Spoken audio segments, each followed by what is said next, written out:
Hi everyone, this is Vince Gellman, and I want to share with you a metaphor for the spiritual journey that came to me recently. And, and so I want you to begin by imagining that you are in a world where there's only concrete floors. Everything is concrete. Everywhere you go, it's concrete floors. And you're still surrounded by the usual things except nature. You're surrounded by pubs and shops and restaurants, but there's no nature around you. It's just concrete floors and buildings. And for many people, if not most, they spend a great deal of time at first in the pubs, in the shops, in the stadiums, just blending in with consensus reality. They have another drink at the pub and another drink, and they watch another sports match, and they lose themselves in normality. If someone is fortunate enough, they will hear a voice inside that says, something's missing, something's off. There has to be more to life than this. If they're fortunate enough, their experience it just will not be fulfilling anymore. Because in truth, that's not what they really want. You know, I like to use the metaphor of a tavern. So there's a metaphor within this metaphor. I like to use the metaphor of a tavern because that's the place where we all just sort of, in a way, to me, it's very symbolic of just being unconscious or going unconscious. The alcohol helps. You know, there's blaring music, there's TVs blasting all this stuff, usually sports, and and we just have the kind of conversation that really doesn't feed the soul. We laugh, we get increasingly intoxicated, but we're not talking from the soul to the soul. And it's a place where we hide and blend in. So if we're fortunate enough, we hear a voice that says, is this really it? That begins to question, that really does not feel as fulfilled as it once did. And so that's when you really begin your spiritual journey. You leave the tavern, so to speak. You leave consensus reality, which may mean you leave certain friends, certain relationships, maybe even certain jobs. Now, I want to invite you to imagine that the spiritual journey is not a straight line, but a line. And that you begin to follow a line. And sometimes the line is straight, and sometimes it twists and turns. But this line starts to lead you out of the blind intoxication of consensus reality. And you follow the line. And the line represents your higher self's direction for you, your soul's direction for you. And sometimes you slip, sometimes you stumble. You know, we're never perfectly on the line. Sometimes we step off the line completely and we go back to the tavern. And when we do go back to the tavern, or if we just stay in the tavern long enough at the beginning, this is where things like sickness start to happen. Or we have some unfortunate incident, some difficult incident that makes us have to question things. You know, adversity, you know, brings us to our knees, and it's often there. You know, Rumi says, the poet, he says, you know, when life brings you to your knees, you're in the perfect position to pray. So sometimes when things get difficult, it's a sign that it is not really what we want, and life is trying to redirect us back to that line. And so sometimes we slip off the line, we stumble, we step away for a while, but we come back. And our spiritual practices at first are very important. Our yoga, our meditation, they keep us going on that line. So we keep following that line. Now, what happens is that if we follow the line long enough, we start to see patches of greenery. beneath us. What was once purely concrete, we start to see little patches of grass and shrubbery, and then there's trees that start to appear, beautiful bushes, and so we start to really begin to connect more and more with nature. Now, what this symbolizes for me is that we're connecting more and more with the truth of our divine nature, more and more, and we're losing our identification with this world that really cannot ultimately feed us. As I often say, the world will never give you what you want, only an open heart can. The world will never give you what you want, only an open heart can. And so the path is really a path of the heart, and listening to our higher self, our soul, through our heart.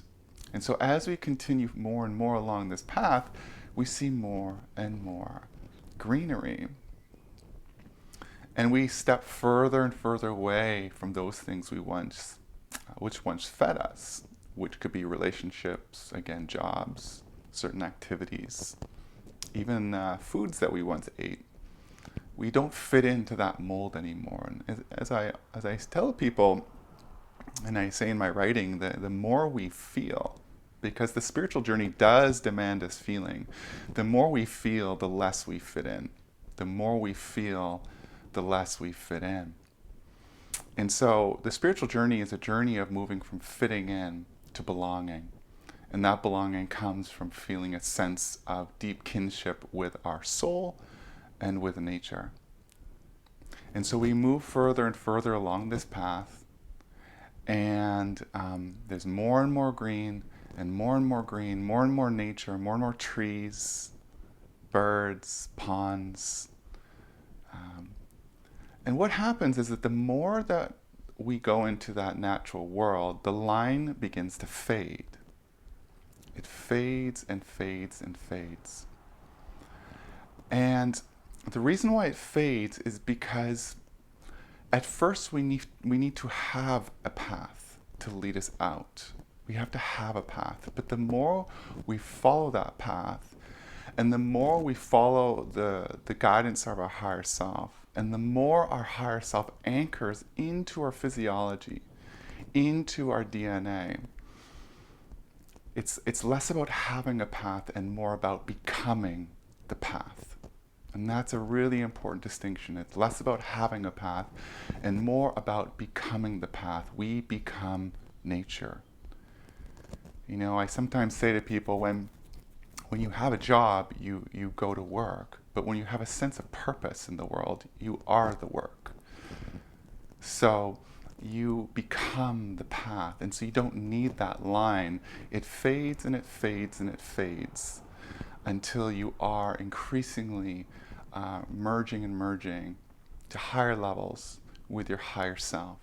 Your higher self is inhabiting your body. The part of you that you once really identified with, often known as the ego, loses its power, and you give yourself over to your higher self. Now, a key threshold moment, and to me, this is where the line completely disappears, is when you're in that natural world and you come across a river. And this is not an ordinary river. This is something different about this river. It's a beautiful river. It's a powerful river. It's magnetic. It draws you in, and you stand at its threshold. You stand at its edge, and you know in your heart that it's summoning you. It's calling you into its waters, and there's trepidation. There's fear, because you know something has to be sacrificed to really give yourself to the river. And with courage, you slowly step into it. And now it's not about, as you enter the river, it's not about you having a way anymore, having a path at all. You surrender to the river's way, to the way of life, to the Tao, and you let life take you in full. And you surrender to that river, and now you are simply letting yourself be led at a whole different level. This is an awakening to the higher self. The higher self is now fully inhabited your body. I want to not say fully, I'm careful with the fully, but I'm careful with absolute statements, but it is anchored into your body to such an extent that you now you allow it to really lead you to a whole different level. You allow the river to take you where it needs to go. You let life lead you. You let yourself be led. And you're not in control as much as you once were. The part of you that thought was in charge, the part of you that thought it was in control, gives way to life. You give way to life. And you let that river take you down further into the waiting arms of the ocean, into the waiting arms of the sacred Divine Mother, who's there to bring you fully into her heart. And that is the deepest place of rest. That is the deepest place of nourishment. That is the deepest place of belonging, is resting in and knowing your place in the oneness of all. So I wanted to give that to you as something to sit with. And it's no small thing to walk that journey, because it really does mean sacrifice after sacrifice for the sacred. And at first we're sacrificing things around us, but really it is about increasingly sacrificing who we think we are, increasingly sacrificing the part of us that believes itself to be in charge, that believes itself to be separate from life, so that it can truly merge with life as life itself. Thank you for listening and watching, and as always, please subscribe if you enjoyed this video. And I wish you courage along your spiritual journey. Thank you.